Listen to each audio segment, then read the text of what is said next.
మీకు ఓ విషయం చెప్పనా, ప్రతిరోజు దేవుడు మన కోసం ఎదురు చూస్తున్నాడంట.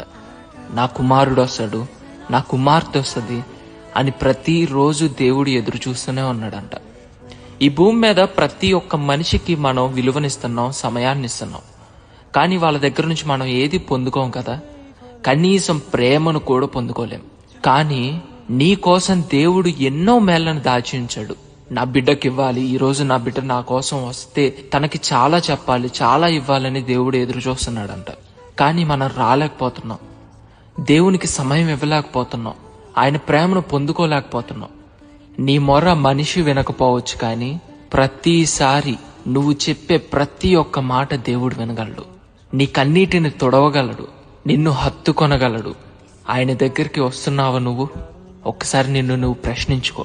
ఎందుకంటే ఆయన ప్రేమ చూపు దేవుడు.